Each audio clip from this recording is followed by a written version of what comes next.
Anybody who's worked in a vet office before knows that it's a high stress setting. It's one, we'll just talk about that.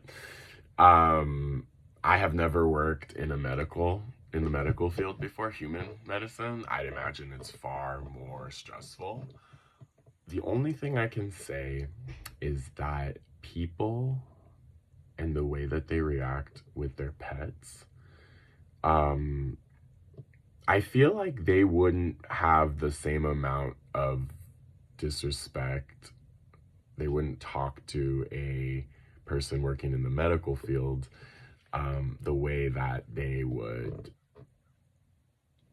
not hesitate to talk to somebody working in the veterinary field when it comes to their animals. And I get it. People feel very strongly about their animals. They want to advocate for them, especially because they don't know how to talk to them. Anyway, what I'm getting at is that I very quickly realized that I had gotten myself into a really high stress situation.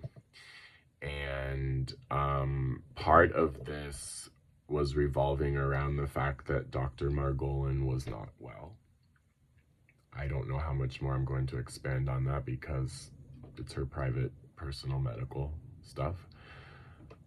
Except for the fact that it impacted me because I had to, I sat next to her every single day and I was her driver, right? And because I was her head tech and this was my job, if there was work, there was. If there wasn't, there wasn't. And I just remember the receptionist saying that before I had come on board, like they would work 16-hour days, like just sun up, sun down, lining up the clients. But again, Dr. Margolin came down with something. They didn't even know what it was for a while, so I'm not even lying to you that. Anyway, this person's medical history is her business, but it affected the business. That's all I can say. It affected the business, it affected her, and it affected our relationship. I could see that she was in a lot of pain, but she's also my boss. I wouldn't normally mention somebody's like astrological sign because not that that matters, but in this case, maybe it'll help understand that, and it does come up, so I don't just bring it up for this reason alone. But she is an Aries, and anybody will tell you that veterinarians in particular are very type A. Some would say even more type A than doctors. And before you roll your eyes, keep in mind that there are less than 30 veterinary schools in the United States as opposed to 130 medical schools. So it is insanely more competitive to get into veterinary school to end up at a salary that is a quarter, literally, of what doctors make. So if that doesn't give you some of the stress that a lot of vets are under, I'm just going to apologize in advance because this story takes an incredibly tragic turn. So I don't think it's fair to dump that on anybody, and I'm actually going to do that in the next video. But I just remember that there were times when Dr. Margolin would be in so much pain.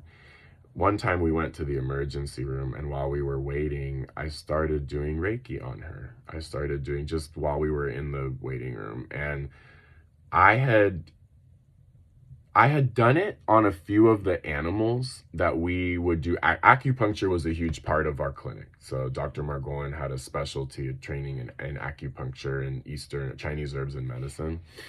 And so many of our clients sought us out for that.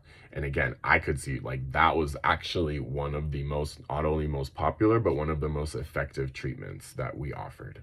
The lasers for like inflammation, and then the acupuncture. So I would do sometimes Reiki while I would be holding the dog, or because you have to, they have to sit still for 15 minutes. So it's obviously not a good idea for all pets.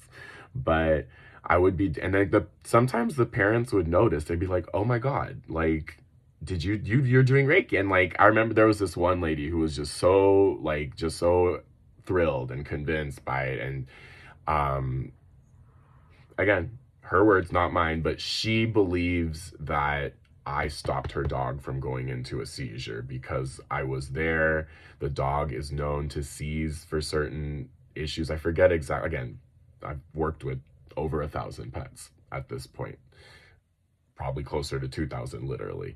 But anyway, I forget what exactly this dog's issue was, but I remember that the dog was going to go into the seizure, and she was so scared the dog was, and I just kept, very still and quiet and kept doing it, and that she believes that I stopped the dog from going into a seizure. Anyway. So, around the time of Thanksgiving,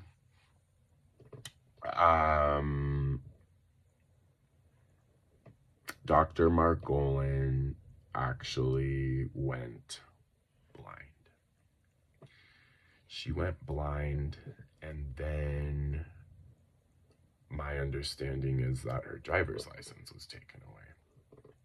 And she was communicating with the receptionist about how they were going to continue operating the clinic with her being visually impaired.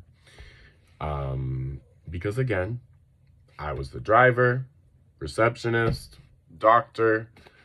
It's possible, it can absolutely be done, especially when you are as experienced as the doctor was at this point. I think she had been in practice for something like 15, 20 years.